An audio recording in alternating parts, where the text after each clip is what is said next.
আজ 31শে জুলাই মুত্তাকিন মুনজাইনের পাপা আর মাম্মার 5th anniversary আমাদের, অথচ দেখেন কেক কাটছে কিন্তু মুত্তাকিন মুনজারিন। ব্যাপারটা একটু অন্যরকম না?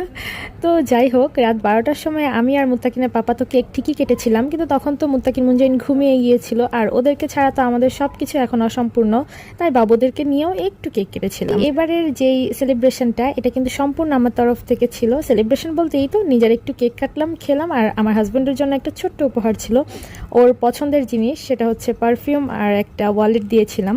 পারফিউম বরাবরই ওর অনেক পছন্দ, ও বিভিন্ন রকম ব্র্যান্ডের পারফিউম দিতে খুব পছন্দ করে, তো ওর পছন্দের জিনিসটা রাখলাম। সাথে দেখলাম ওর মানিব্যাগেরও প্রয়োজন ছিল, ভাবলাম ওর প্রয়োজনটাই আমি ওকে গিফট করি।